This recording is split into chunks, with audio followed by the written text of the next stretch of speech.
We welcome you back to the first episode of this new semester of Tornado Talk, live here on YouTube, stream free for your enjoyment. I'm so excited for the show tonight. Got a lot of fun guests coming up and just excited to be back. We had a really good first semester with this show and looking forward to continuing that here in 2026. I want to thank you guys for joining me. Without further ado, we will thank our corporate sponsors for tonight's episode.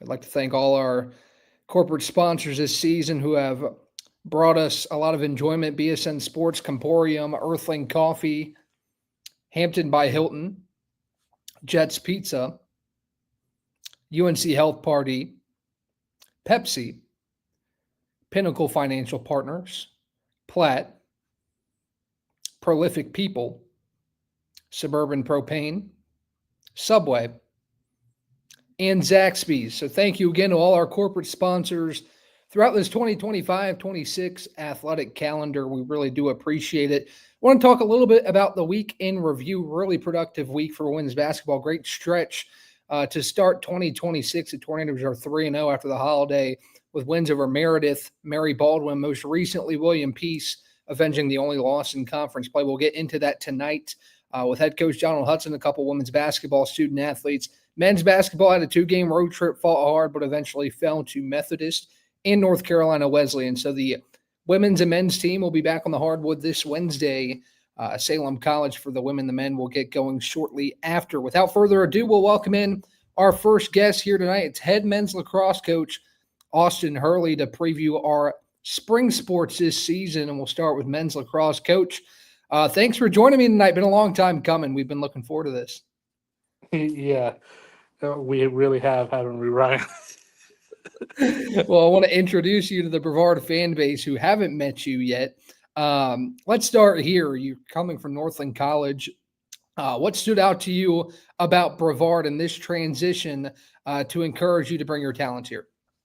That's an interesting question. I mean, I played in the very first Brevard game of their actual contention when I played at Emmanuel. They came down and played us at the Afghan field down there. But yeah, whenever I heard it was an opening, I was like, well, maybe. And then I, just tossed my hat in there. At first I didn't think I was going to get it. And then I got up here and started talking to y'all. I was like, oh, man, I think I can actually help this place and stuff like that. So, but I'm excited. So talk a little bit about your playing career. You mentioned you played at Emmanuel. You're a very successful player there. Just talk a little bit about your experience as a player and how you kind of see that in the guys that you have now. Well, I was the face-off guy at Emmanuel for a while. And the thing I'll tell you about face-off guys is we watch a lot of it on the sideline because you have that one specific thing that you do. So you kind of get to see the field from all different types of stuff. You get to see it from offensive side, defensive side, and obviously fighting for the ball in the middle. And, it's gotten the sport's gotten to be a part of me in a way to where I now live, eat, and breathe this sport. I do international coaching. I do this. I try to help out in anything that I can. It's kind of taken over my life. And I kind of look at my life now post playing, and I feel like I've done the sport justice, and actually helping it grow in the aspect of what I need it to be. Here on Brevard, I see a lot of grit in which you have to have in this sport. A lot of the guys, they want to be successful, and which is great. When I talked to Brenner, my assistant, and in the actual application process, when me and him sat down, I looked at him. I was like, with all the turnover, you're either going to have two different types of teams. You're going to have one team that cannot stand each other, or you're going to have one team that just absolutely loves each other. And right now, I think that I got the latter. Everybody here, they love each other, and they want to see this program grow, and so does the alumni. I've reached out to them; they want to see it grow as well. So they want to see Brevard have a good lacrosse team. So you briefly mentioned a couple things we'll get to, but we'll start here. Your time with the Ireland national team. Talk about how the international perspective kind of helps you here in the States in terms of recruiting or just, the game? How does it change internationally, and how do you kind of go about the international coaching ranks? It's the game is faster. It's 100% faster, right? I always like to say that it's pre 2013 rules, which means it's faster and the hits are a little bit harder. It's a little bit lightly on, okay, that was a little high, but who cares? He got up type deal. So, coaching that, you get a lot of the cream de la creme type players. They want to play for an international team. A lot of the guys I get, they're good enough to play on Team USA, but they don't really have the reach for it. So I give them an opportunity to show, hey, we can still play. And Ireland itself, there's three different ways that you can coach for it. And what I've helped out with is indoor, which is box, sixes, which is just six guys on the field instead of 10, and then obviously field. So it's a lot of cool stuff. As in recruiting, it kind of opens up a lot of stuff. I get to actually go over to Europe and see these kids play. We have a recruit that is looking at Brevard heavily. I'm not going to say he's fully committed yet, but he's from Austria. He's a semi-pro hockey player that's actually considering us, and it's because of the reach that I have out there. And it's just bringing that type of style of play and that type of style of kids over to a small town in the Blue Ridge is it's kind of interesting to see, and I'm gonna have fun with it, man. So you spent some good time in Ireland. Just talk about the country a little bit. What are some traditions over there that maybe vary a little bit here in the States? I know Well, one of them. what's up? I know one of them. Oh, you must be the drinking one. Yeah. Yeah, that's big over there. To me, it's more hospitality than you think it is. Everybody over there, they'll treat you like your neighbor.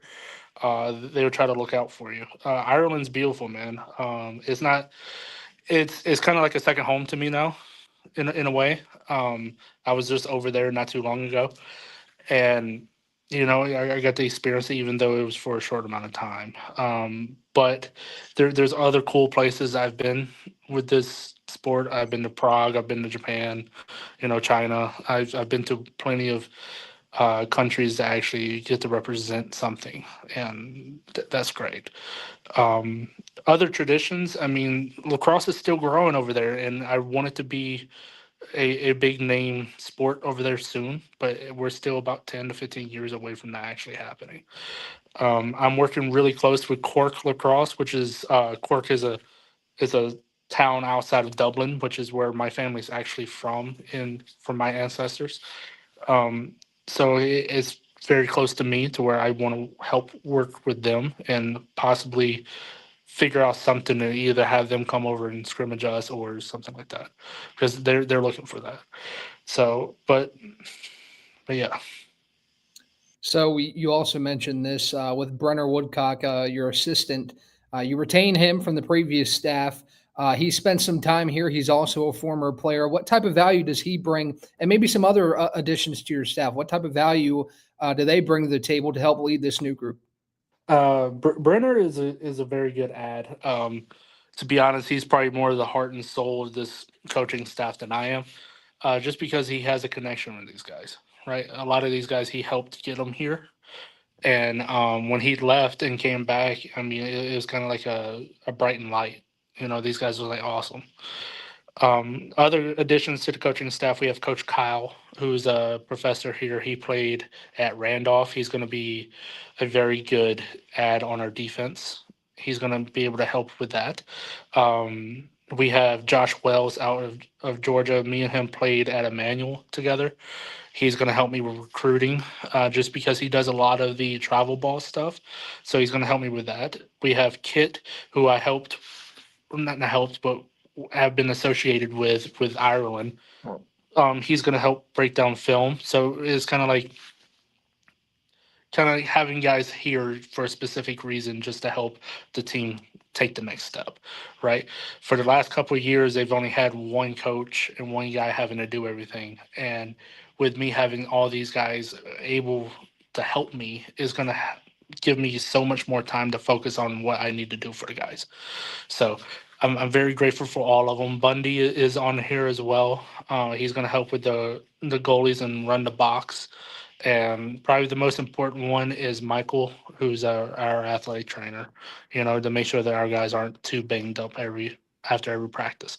So in conversations I've been around since you've got here, you've talked a lot about recruiting and how important that is, especially in this day and age. Talk a little bit about your recruiting pedigree and how important that continues to be here in your time at Brevard. Man, my recruiting pedigree, I don't know if I have one yet, to be honest. Especially at a new position. My previous colleges, I mean, I've gotten up to 25 kids in one class, which was great. But my biggest thing about recruiting is I'm very upfront with everybody that I bring on, right? I know exactly what type of person they are, what type of character they are, and I try to put them around guys that match that. Um, Now that being said, I recruit heavily for a certain type of personality, right? I look for it. I don't really look for a lot of the talent on the field. I look for the talent on the sideline, because that's the most important thing, especially when building a new program. We move. Hold on, the lights cut out. I'm in the locker room. Hold on. There we go. There they Sorry, are. it's on the delay. But basically, if I could get the right personalities in here, it would actually help me along with that. Obviously, I like to talk. You know, um, I've been told I'm easy to talk to, but I don't know. I have the same face for good news, bad news, sad news, does not matter. I have the same face. But I think being upfront and personal with these guys and telling them exactly what they're getting into helps. And when they get on campus, I let the campus talk for itself, right? You have like the grade one guys to where like you're talking to them every day. And then you have just everything in between, and it's cool to see. Being here at a new place, learning how to really pitch this place has been unique, just because there's a lot of things going for it, and I've been able to use just about every single pitch I can think of on any kid that I can have come here. So So you talked about the team a little bit and how they kind of love being around each other, and that's step one. But what have you seen in this period of practice on the field that kind of encourages you moving forward in this season? um, well, we've only had one practice, um, and that was today. We recently finished it. And I would say from that is a lot of the guys, they have like fresh eyes. So fresh eyes builds a lot of stuff, right? So it's learning how I coach, learning how I am around my assistants and stuff like that. It's all a learning like curve for everybody. But the best thing is I'm in the same boat as them, right? I get to understand how they work, how they react around each other, how they react to my coaching and stuff like that. So it's kind of like everybody's on the same level, and they understand where we need to be at the next one. So they understand, okay, we need to take this step to actually gain this, and they're all for it. We have some good leadership on the team from our seniors, and the fact that we only have one junior is a blessing and a curse, but it's more of a blessing, just because we're gonna have a lot of big classes coming in, and hopefully they leave with the same guys that come in. So. So when looking at the schedule, you opened the season with Centenary, which is a team that you faced at Northlands last year. When building this schedule, did you kind of work those common opponents that you had last year, or did you try to do like a healthy mix of both to try and work in some new opponents? A healthy mix of both. I kind of looked at the schedule and I was like, well, what teams do I think that I have the better success with, right? Like everybody wants to come down south from the north. That's fantastic. We're traditionally the spring break trip for a lot of teams, and thinking that I was okay. There's a lot of northern teams that I don't want to play right now. We're just not ready, you know. And then looking at it, I look at how they did, and a lot of the coaches I know in passing. and everything like that, and just which one is better for the team to actually play now. What are they going to gain out of it, right? So we can go play Montreat, which is right down the street, but we're not going to gain anything out of it. But if we play at Alfred State, that's on like a similar balance beam as us, then our guys will actually gain an experience that they can learn from. So that's what I did whenever I looked at our schedule that I was able to pick, if that makes Actually, sense. yeah, that makes sense. Obviously, you want to win every game, but that's not really a realistic expectation. Regardless of result, what are some non-negotiables that you have as a coach that you want to see each and every game? Character takes out everything, right? Lacrosse players have a very bad tendency of having bad character, and I want that to change, right?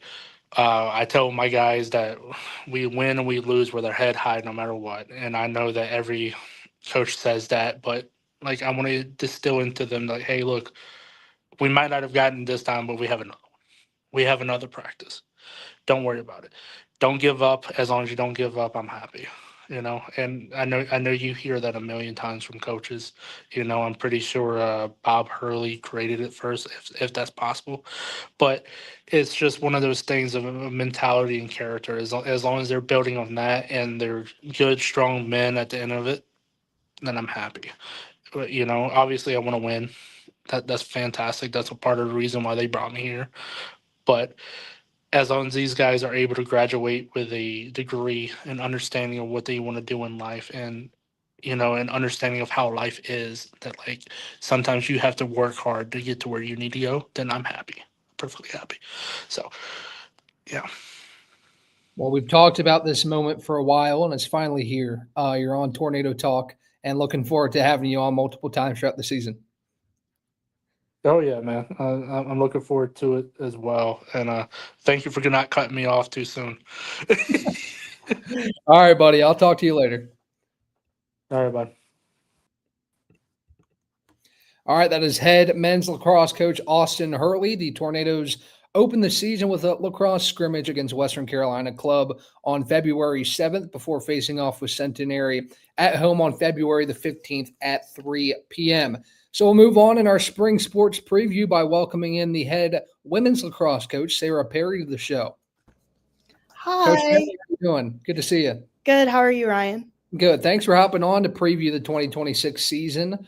Let's start by looking back at your first season as head coach. What are some lessons that you picked up on in that first season that you want to build on here in 2026? Yeah, I definitely can say, my first season as a head coach, our record was, a dream come true for a first-time head coach. I definitely learned a lot as a head coach and also a head coach without an assistant coach. So it was definitely a huge balance for me to learn all the ins and outs of truly being what a head coach is. But I learned a lot from my athletes. They definitely, provided me some great feedback, and my returners that I have coming back, they are so excited to hit the field, and we just can't wait to start the season. So you had a successful playing career at Randolph College. You're an all-conference selection in the ODAC.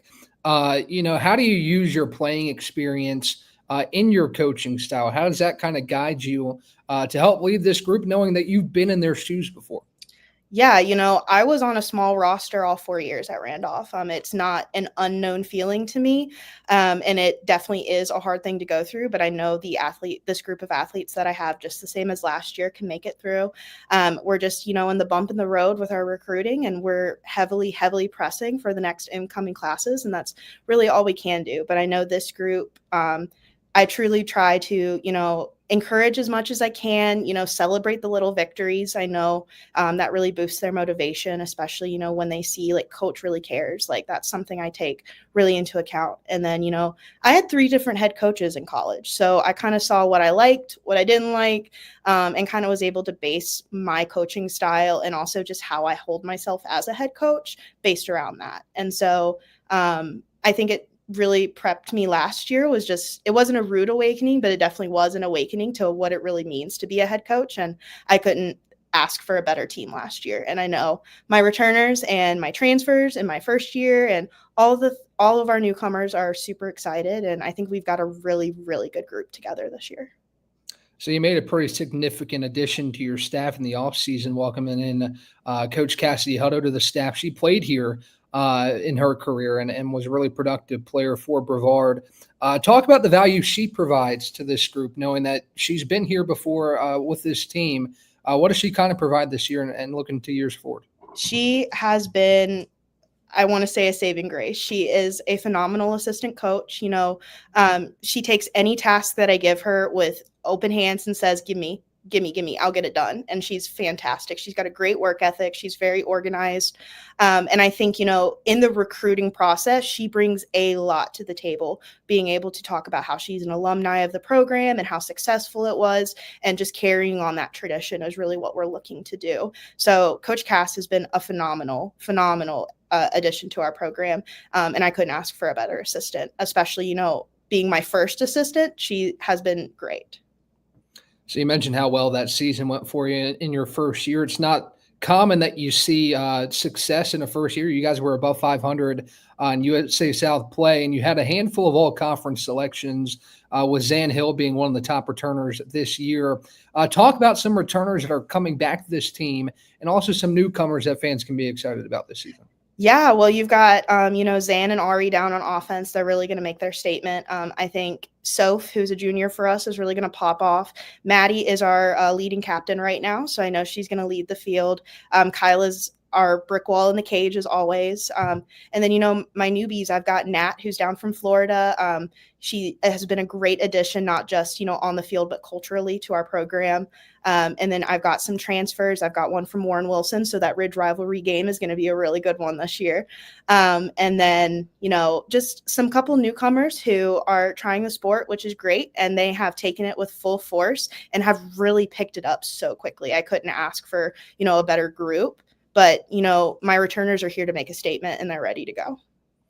So as you know, rosters year over year can be kind of a revolving door, and recruiting is just a whirlwind nowadays. But what have you learned last year and going to this year about the recruiting process and how you kind of go about it?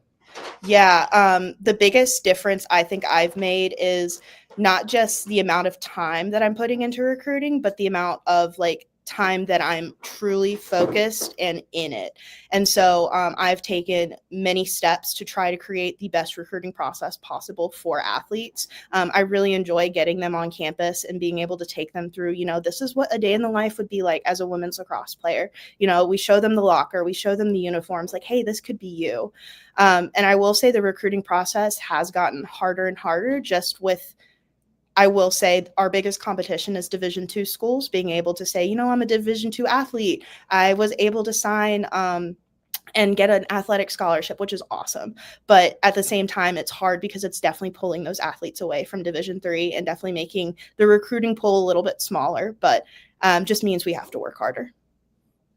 So I mentioned that you finished a 5-4 mark in USA South play last year. What have you learned about the competition in this conference and what the conference can provide year after year? Yeah, I will say, just getting to know the coaches in this conference, very dedicated to their programs, very much want to see lacrosse grow, not just in the USA South, but just within the world as it is. We play against Meredith, where Lauren Scott has a phenomenal program. She's built it over 11 years and is now 11-time champions. So I have a lot of people I get to look up to and I can always ask questions to, which is really great. But our conference is full of competition. It's great. Every game we go into, it's going to be, we need to do this. We need to execute. We can't just, it's not going to be a walk in the park. And that's what I really love about the USA South. I find it pretty similar to the ODAC, just the competition level is really there. And I really enjoy, being able to compete against these teams and be successful.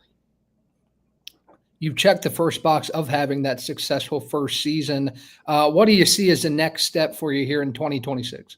I think 2026 is going to be mostly about maintaining. We're going to maintain how we did last year and really take that next step with our incoming recruiting classes. And so in the next 4 years, my goal is to be, competing for that championship. We've been number 5 the last 3 years, hopefully going to be number 5 or even, 4 or 3 going into this year. But, every year is different and every group and every team is different. But I think this group is dedicated and willing to, put those hardships aside to be able to compete and do well. But yeah, I can't stop talking about how great my group is. So I apologize. That's all good. When looking at your schedule, the conference slate is mostly set, but how do you go about building that non-conference schedule? What's kind of your approach to find the teams that you will play before you get into the heat of the conference schedule? Yeah, definitely look at location, just because a lot of times on our off years, like last year, we traveled a lot and we did 3 or 4 overnights, and I just don't want to do that every year. So try to balance, home and away games. Like Coach Hurley said, we get a good amount of schools from up north reach out to want to come and play for spring break or something, which is awesome. And then we also have a lot of Division III lacrosse just within Virginia, North Carolina, just the East Coast in general. So I love getting to play my alma mater, Randolph, which is really cool, and we'll get to play them at home this year.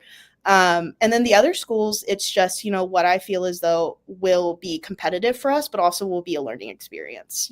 I want them to learn from every game. Mistakes are going to happen and that's okay, but how we bounce back is my biggest thing is, how do we come back from a mistake? Are you going to fight for that ball or are you just going to let it go? So I asked Austin the same question. I'll ask it to you as well. Regardless of result, win or lose, what are some non-negotiables, some things that you can sit there and watch a film and say, yeah, we did that. It just didn't go our way. What are some things that you hope to be able to take away from each game? Definitely, just effort. Just putting your all out there. Coach Cass and I talked about it today, and we really try to tell our athletes, I understand you're not going to have 100% every day, but whatever your 100% is what I want. And so I know we all have off days, but being able to just encourage them and motivate them to do their best, I think is huge. So just keeping the attitude and the efforts good, and, just working hard and being a good teammate is huge. That's a big thing for me as well. So lastly, for newcomers to BC women's lacrosse, including myself, give a quick elevator pitch for this program. What's your overall vision for Brevard women's lacrosse? Yeah, within the next 4 years, we're going to be around 20 to 24 athletes on our roster. We're going to be full. We're going to be able to scrimmage each other, which is, the ideal goal, especially with injuries and everything. And then also, fighting for that championship, like I mentioned. We've been number 5 for far too long, and I'm ready to dive in and start competing with Piedmont and Methodist and Meredith to get the ring. All right, Coach. Well, thank you for joining tonight. This has been a lot of fun. Looking forward to talking to you throughout the season. Thank you so much, Ryan, for having me. I really enjoyed. Of course. Have a good night. You too. All right. That is Coach Sarah Perry of the women's lacrosse team. Brevard women's lacrosse will play an exhibition at home versus Southern Wesleyan at home on January 31st at 11 a.m. before opening the season at home against Monterey on Friday, February 20th at 5 p.m. That concludes our preview segment of this program. We'll have baseball and softball come on next week. We'll also get track involved as well as we head towards the spring season. But now we'll talk to head coach Donald Hudson of the women's basketball team joining us tonight. Glad to have Coach Hudd on the show. Coach, how you doing tonight? I'm all good. What's going on, Ryan? Thanks for having me on. Not much. Welcome back. It's been a little while since we've done this thing. Glad to have you back on the show, and we're talking some good things. You're 3-0 since the holiday break to improve to 6-1 in USA South Conference play. From a bird's eye view, what have you liked from your team coming back from the holiday? I can go back to when we first got back. The Saturday that we got back after break, we started to practice some, and then we had back-to-back exhibitions, okay? And within those exhibitions, like, you're just looking for certain things. Like, number one, you want to come out of it healthy, And number two, you just want to knock some rust off. That was the biggest thing. We didn't want to go into our first conference game coming off of a break, having a game that really counts conference-wise without having the ability to play someone else or somebody to play a little bit to knock some of that rust off. That's what it was for the most part with those games. The score didn't reflect it, but there was some good things that came out of those matchups with both of those teams. And I think right now our team is starting to hit a decent stride on both sides of the ball. We're defending at a decent level. We're moving the ball, high assist numbers. Like to me, when I can look at a box score and see a certain amount of assist compared to like shot attempts, assist and shot attempt ratio, that means we're moving the ball. We're getting good shots. And right now, I think the team is in a solid spot as far as where we need to be, as far as what time of the year it is. Like we're hitting conference play. And you've heard me say this, Ryan, around January, mid-January to February, you want to start to hit a stride and be the best version of yourself. And we're not there just yet, but I can see it starting to round into shape, round into form. Some of the things that we often talk about, we're not talking about as much anymore. They're starting to emphasize those things themselves. And now this is about game to game, practice to practice, and not getting too far ahead of ourselves, making sure that we're taking every practice, taking every game for what it is, and not looking too far down the road. But for right now, I think the team is doing a solid job, Ryan. I can't complain too much. Of course, there's some things that I can nitpick about, but for the most part, I think we're in a good place right now. So we'll start talking about the Meredith game. A fairly stress-free contest last week on January 3rd. It was a 90-60 win at home over Meredith. But improvements were made defensively. I could tell after that 18-point first quarter, you guys came out with a lot better motives defensively, and you kind of held Meredith the rest of the way. What do you like about your team's ability to adjust? We've talked about it before, but they adjust in-game, and they adjust really well. What do you like about the continued ability to adjust throughout a contest? Yeah, that's one thing I will tip my hat to this group about. Like, we're able to take some things that are happening right now in the game and adjust to it in a timeout or in a halftime huddle. So we've practiced a lot of different schemes and a lot of different things. So when we do see it in the game, we're able to go to these things. But hats off to the squad for being able to adjust to some things that we're seeing early from teams. Talk about it in our huddle. We want to do this, we want to do that. And then they take it to the floor. But like you said, like not a great start to that game. Anytime we give up more than 15 points in a quarter, I'm not in a great place. Between 15 and 20 points, I don't want to do that. I want to be below 15. So anytime we're giving up 18, 17, 20-point quarters, we got to make sure that next quarter we're doing a really good job of keeping that team from scoring as much. Whether that be sub patterns or different things from a schematic standpoint, we have to do something different to prevent another 18 to 20-point quarter. And I think this group has done a really good job of that for sure. So Jada Petty-Wilkins had a really good game that day, 22 points on 7 of 12 shooting. She also hit 4 threes, made a big impact on that one. She's been really good in these 3 games that we've been talking about. I can tell when she's better, you guys are better. How important is her ability to hit her stride here in this very important month of January? Yeah, I mean, it's just like you said, right? Like you're able to pick up on that by watching us. And that's something that she and I have talked about. Like I'm not going to say the team kind of goes as she goes, but she's a big part of it. Like if she's playing well, we feel good. If Jay's in a good mood, her energy is good. That kind of it's infectious to the team, And this kind of goes back to those Division I games that I was telling you about. She didn't have a great game against Asheville, but versus Furman, she came out and I thought had a really good game. And she's kind of rode that momentum through these conference games, and she's in a really good spot right now. She's in a really good rhythm. She's attacking below the free throw line. She's shooting her catch and shoot threes. She's defending. She's getting deflections. She's rebounding. She's doing everything that we know she's capable of. And I think she's in a good spot right now as well. And that's helping the group. Like earlier in the year, if you go back and look at some of our box scores, she was not shooting it well, and we sat in, we talked some, and I told her to just stick with it. Just stick with it. I've seen these things kind of happen at different times in my career. Players go through slumps, but you got to stay with it. You got to put extra work in the gym, outside of practice. But most importantly, you just got to trust yourself, and I don't think she wavered from any of that. She never lost her confidence. And now she's playing some of the best basketball that I've ever seen her play. And we need every second of it for sure. So moving forward to that Mary Baldwin game, looking at the box score, it's one of the wackier box scores I think I've ever seen. Looking at the line quarter to quarter, you wouldn't be able to tell by looking at it after a 50-point win. But you guys were actually down 4 at the end of the first, 19-15. We talked about those 18-plus point quarters. That was another one. What was the flip or the switch that flipped in that game? Because you guys only allowed 18 points the rest of the game. What kind of changed after that first quarter? After the first, we talked more about keeping the ball out of certain people's hands at certain times. And I thought we were a little soft at times on the perimeter. Like we switched some guard to guard. Hopefully I'm not giving away our game plan or anything like that, but people can watch film and know that we switch guard to guard actions. And we were switching kind of softly into the ball. So some players were coming off of handoffs and just stepping into wide open shots, and that's not who we want to be. Like, we have to make people feel us. That's a term that we like to use. Like, if I'm able to operate offense without feeling your pressure, that means you're not doing your job. So we talked about that some in the second quarter huddle. At halftime, we made a slight adjustment. We pressed them a little bit more, and we played more of our zone.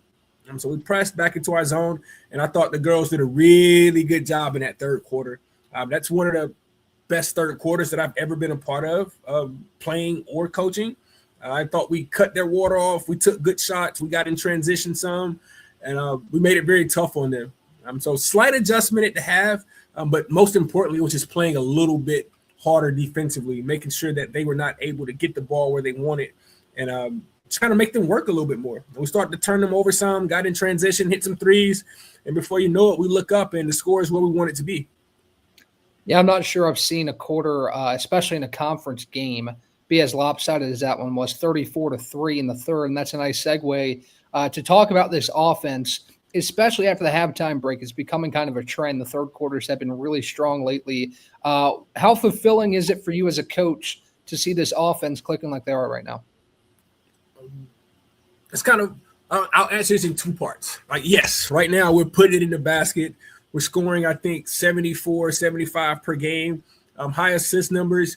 But to me, at times when I look at it, I look at the film, there's still so much room for improvement, right? And I know that sounds crazy for a team that's putting it in the basket the way we are, but at times our spacing isn't where it needs to be. We don't make the right decisions at times, but that stuff is getting better for sure. And it's starting to show up in practice, and it's starting to show up in games. We're at our best when we can touch the paint. I kind of emphasized that some in our last Tornado Club talk before the game. If we can touch the paint, that's typically going to be a good shot for us. If we can touch the paint twice, we're going to get a great shot. We like to call them greens. Like, if we can create a shot where a teammate that's wide open or a wide open layup, those are what we're trying to get from our offense. And we know, like, right now, our best shots are around the basket at times. So we want to get that thing into our post. Like, we play with super unselfish post. All the post players on our team are super unselfish. So if the ball goes in and they don't have a shot for themselves, they're looking to kick that thing out. And I think our guards and our wings are realizing that now. If I throw that thing in, I'm probably going to be the one to get the open shot, because teams are having to give so much attention to our 4 and our 5 that it's leaving us open sometimes on the perimeter. So right now, we want to continue to touch the paint on every possession. When we don't touch the paint, that's when we get the late clock heave up threes that are very low percentage. But if we can get a piece of the paint on most possessions, we're going to come out with good shots. And it helps to put those shots in right now. I think before this past game, the last 2 games, we had made double-digit threes. And that's something that we can do. We can shoot the ball, especially at home. And so we're trying to generate the best shots possible every time. Get a shot every possession. Not turn the ball over and give us floor balance by taking the right shots. But right now, I think the group as a whole is in a pretty good spot. Continue to try to lean on some of the stuff that we practice every day, and it's starting to show. I feel good about the trajectory of the group right now as far as getting certain shots. So the last game of this 3-game stretch, I certainly had this one marked on my calendar for a couple of reasons. We'll start with one. You face off against your former assistant and former player, Annalie Bollinger. Talk about that a little bit, how cool it is for you as a coach to square off with somebody that you coach and also spent time on your staff. Just talk about that dynamic a little bit. Yeah, first off, hats off to her. Hats off to her. She's done a phenomenal job in the short time that she's been there with that program. They're doing some really good things. I think she's recruited some really good players. She's put together a really good staff. And now it's just about executing and getting the experience for such a young team. But being able to coach against her, we talked about this some in our first matchup. Like, we're both extremely lucky. There's a lot of worse things going on in the world. And we get to walk out to a gym where we're on separate ends now, but just knowing how much time we spent together, just kind of look on the opposite end down there and see that she's having success, it makes me feel good. We chopped it up some before the game. We talked a little bit after the game. We text all the time. We'll get phone calls every now and then when we get some time. But I'm always there for her, for sure. If she needs anything, she knows she can call me at any time. But it's a very it's a full circle thing. Like, I hate to kind of use that. People use that term all the time, full circle moment. But that's exactly what it is. To think 10 years ago, my first year as the head coach, her first year here, is when we kind of started this thing together, and just to kind of see where our program is now and seeing where she's taking her program. Nothing but love and respect for Coach AB for sure. So the second part of the storylines came where William Peace won the first matchup against you guys. It's the only loss you had in conference play, and you were able to avenge it on Saturday. What did it take on both ends of the floor to win that basketball game on Saturday? Yeah, they made us work for it, and we knew that going into the game that they were not going to come in here and lay down. Like, we knew that we had to be the more desperate team. Like, going into Saturday's matchup, they had already guaranteed themselves a split with us. So I don't want to use the term they're playing with house money, because I know she came over here to win that game. But we knew that we had to be the ones to take the fight to them. And as the game started off, it's kind of a back and forth affair. Both teams scoring the ball on most of their possessions in the first quarter. And we kind of talked to ladies like, this got to stop. We can't continue to trade baskets. We got to play some defense here soon. And it worked out to where we did begin to get some stops and got in transition some. But a really good game, a good battle. It was similar to the first one in the first half, where both teams are kind of feeling each other out. You know exactly what's going on. They're making it tough for us to get shots. We're making it tough for them to get shots. We got us some separation in the third quarter and just went from there. But a good game that we needed. And I hats off to our team once again. I thought we played a lot more desperate than them in certain times, because we were. You can't fake desperation. That's one thing you can't do. And we watched our film today, and we saw multiple plays to where we were giving that second and third effort to win that basketball game. And that's something that we want to bottle up and take with us into every matchup. Not just William Peace coming into our place. We got to do that Wednesday when Salem comes here. If not, they'll knock us off. Like, Salem is really defending at a high level right now. I know some people are looking at their record right now and thinking they're not that good of a team, but they're making you work on offense. So we're going to have our work cut out for us, and we're ready to go. I thought we had a solid practice today. Wasn't great. Some things that we definitely have to clean up, but it was a solid enough practice for us to move into tomorrow's practice and prep for them.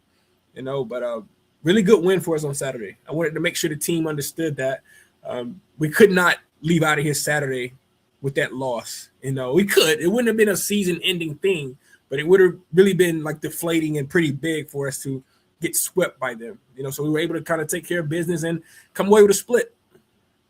So to me, the turning point of that game was when you guys were down 8 in the second quarter, and you used a little run there to cut the deficit to 2 and build some momentum heading in the halftime locker room. How crucial was that run to build the momentum and have something to hang your hat on when you went to the break? Very big. There's a difference. I think the score was 29-27 going into the half. There's a big difference in going in down 2 than down 8. So we were able to get some stops. And that last play going into the half, the ball ends up in Christina's hands. She's bringing it up the right side. They help off the strong side corner. She makes a kick to Anna Lee, and she puts in a 3 that gives us some real momentum going into the halftime huddle, our halftime locker room and everything. So very nice last minute and a half to 3 minutes for us to end that half and cut that lead and take some momentum into the half for sure. So like the Mary Baldwin game, you guys used that big third quarter to build that double-digit lead heading to the fourth quarter. How impressed have you been recently with your team's ability to come out of the halftime locker room and generate those big third quarters to kind of take the pressure off heading in the fourth? Yeah, I think that says a lot about our group, honestly, Ryan. To be able to, no matter what the score is, just kind of go into the locker room, talk to each other, talk about what we're seeing, what we're feeling, what we're doing well, what we're not doing well, what are they trying to do to us? Like, it's an open dialogue. Every time I go into the halftime locker room, it's not just myself and the coaching staff talking to them. Like, we're conversing. We're going back and forth. I'm listening to my players as well. Like, I have a game plan for sure, but you guys are the ones that are out there. Like, what are we thinking? What are we feeling? And sometimes some of the stuff they say makes a lot of sense. Sometimes some of it doesn't, but we kind of take what we need from those conversations, make our adjustments. And the biggest thing is we always talk about making the other team call the first time out, and that's kind of cliche, pretty simple, but we've done a good job of that, making sure that I'm not the one calling that first time out in the second half. So it's kind of something that we try to hang our hat on. When this first time out, hopefully they're the ones calling it. So lastly, you mentioned this on Saturday, and you mentioned it again here tonight. Kind of stuck with me. You talked about January being a big month to kind of stack wins. Kind of made me want to call it a resume month. to build a resume and not have to cram wins at the end of the season to kind of bolster that resume. What's it going to take to continue to stack those wins this month and kind of keep putting yourself in a good position throughout the season? It's going to take us doing the things that we know that we can do, that we're coached to do, and doing it one day at a time, one practice at a time, Ryan. Like, this group is playing some good basketball right now, but there's still a lot of room for growth. And we can't get too far ahead of ourselves. No, we're not to the point where we can overlook anybody. I've had this talk with a few people, but our conference is really good this year. Like, to me, 1 through 10, anybody can be knocked off any night. So we can't walk into any gym any night, our home environment, road environment, and think that somebody is just going to give us a win because we got bravado across our chest. It doesn't work like that, So just making sure we stay in the right mindset, keeping our mentality right, and then keeping the main thing, just one day at a time, Ryan. And then we'll look up at end of February, early March, and kind of see where we are. But for right now, I do think we're doing some good things. But we're not going to settle for just being good right now. We want to take that next step and be the best version of ourselves that we can. We want to make sure that however this season ends, whatever it finishes with, like, we didn't hurt ourselves. If somebody's going to knock us off, somebody's going to beat us, they're going to have to be their best to knock us off. And those kind of losses I can live with, as long as we're not doing things to hurt ourselves, silly turnovers and mental mistakes, not being in the right spots. Those are the things that kind of tick me off, But for the most part, doing what we can do one day at a time, and we'll see where it takes us. That's how we continue to stack wins in January and February, in my opinion, right? All right, Hud. Well, thanks for taking some time tonight, and congratulations on a good stretch. Looking forward to some more wins here in January. Yeah, as always, man, I appreciate you. Thanks for everything you do for us. Absolutely. All right. Thanks, Coach Hud. I'll talk to you later. All right, that is head women's basketball coach Donald Hudson as the Tornadoes prepare to take on Salem here on Wednesday before a road trip to Meredith on Saturday. Our last segment, we'll welcome in 2 women's basketball players, Jada Petty-Wilkins and Annalie Morris, to the show for the first time this year. Girls, thanks for joining tonight. Hey, thanks for having us. No problem. So I'll start by asking Jada this question. Then I'll go to you, Annalie. Watching you guys on the floor this season, you two work really well. How have you kind of built that chemistry up throughout your time here at Brevard? Just a connection that we've built over the past 2 years, being in practice and how we are outside of practice, being together, just building that bond over time. So you guys are on a really impressive stretch after this holiday. Annalie, I'll let you have this one. What does it take to produce these results, especially after an extended break where you kind of have some time off, you have some time to settle down? What's it taking to come back strong after the holiday? From our first practice back, we said we have to come in locked in and ready to go. We couldn't take any days off once practice started. So, we just kind of hit the gas pedal as soon as we got back. So you guys are playing quality basketball on both ends of the floor, but I want to focus on the defense real quick.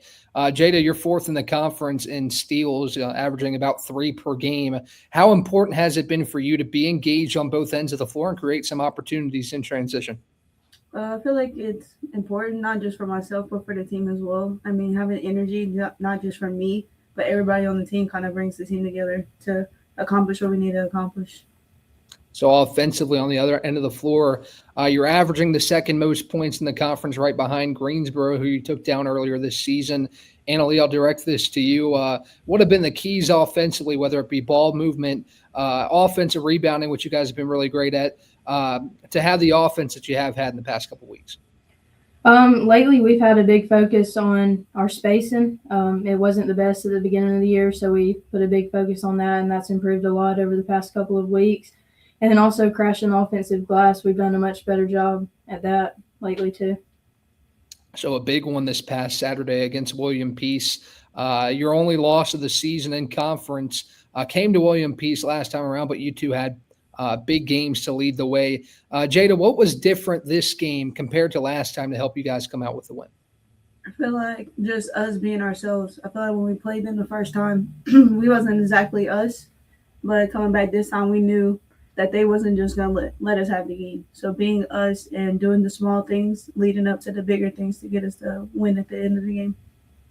So, Annalee, I've talked to Coach Hudd a lot about this, and I've talked to some other players. It seems like building team chemistry is a big part of what you guys do, both on and off the floor. What are some activities that you guys have engaged in recently off the floor to kind of build that chemistry throughout this season? I mean, we play a lot of games, honestly. Just especially over this break, just having practice. Nobody else is really on campus.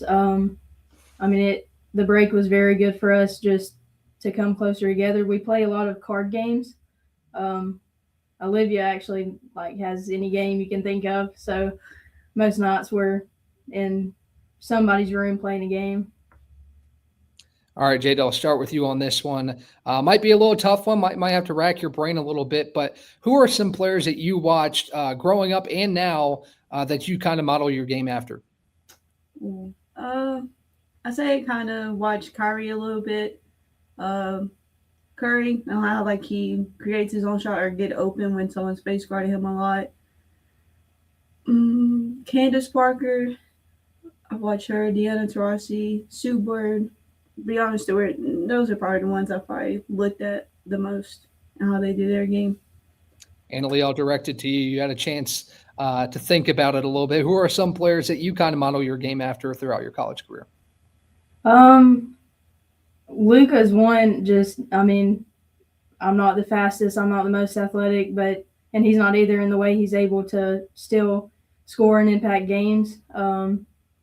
Sabrina Nescu, I like watching her, how she moves off the ball and is able to get her shot off, and she has a pretty quick release. So I watch her a lot. So I tried this question last time we had the show. It's kind of a tough one. JD, I'll start with you. Now that it's your fourth year in college, what's some advice you would give your younger self entering this phase of life, entering college? What's something that you would tell your former self to prepare for your college career? Time management. That was something I really struggled with coming in freshman year. I did not have time management at all. It was bad. But over time, I learned to do better with that because battling practices, also training outside of practice, and then having schoolwork and make sure you have time to that to get that turned in on time. That's just a big thing that really plays a part as being a college student athlete. Annalee, same for you. You spent a little bit less time in college so far, just in your sophomore year. What's some advice you would give yourself entering your freshman season?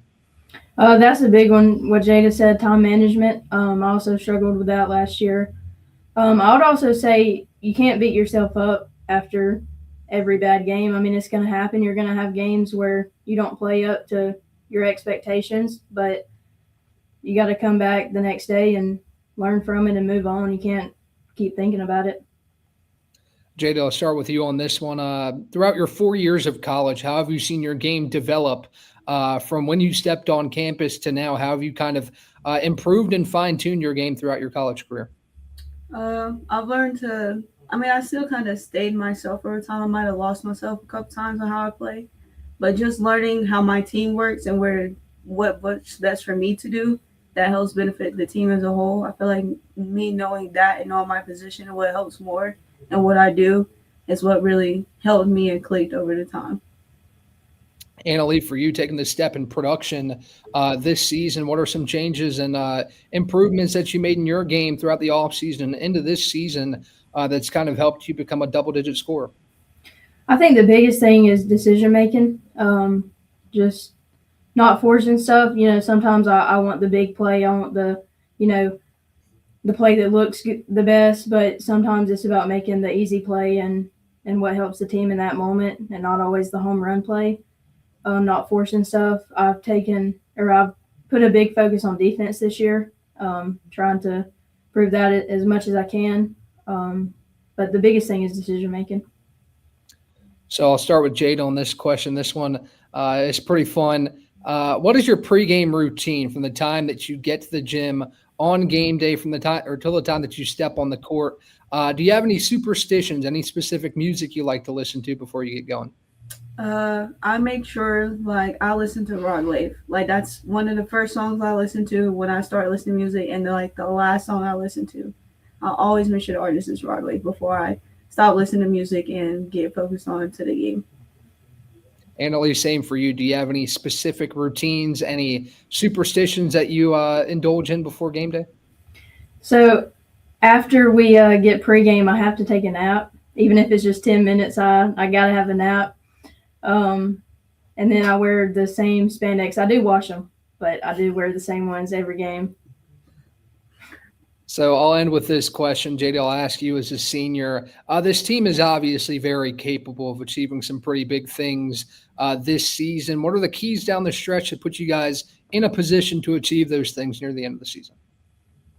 Just staying us, like not letting teams, speed us up or get us out of our game. Just actually us staying true to us and doing the things that we do best. I feel like that's gonna get us, to where we need to be and where everybody wants to be. All right, girls. Well, thanks for hopping on for a few minutes tonight. Congratulations on a good few games after break, and good luck this weekend. Thank you. All right. That is Jada Petty Wilkins and Annalie Morris of the women's basketball team as we put a cap on this first show after break. I want to thank you all for joining us tonight. Really fun shows. We did the first half of our spring preview. Looking forward to talking to Coach Vinny Carone and Cam Cook next week of the baseball team. We'll also get the softball coaches in here and eventually talk to track down the stretch as we head towards the spring season. It's good to be back. Glad to have you guys on with us this evening and looking forward to the rest of the shows this semester. Also looking forward to a good week with basketball. Got a doubleheader on Wednesday, women's and men's basketball before the women take on Meredith on Saturday on the road. Looking forward to that as the women look to continue their hot stretch and the men look to get back on track after falling on the road a couple of times this past week. But that'll wrap up our show tonight. Thanks for joining us and looking forward to talking to you next week here on Tornado Talk.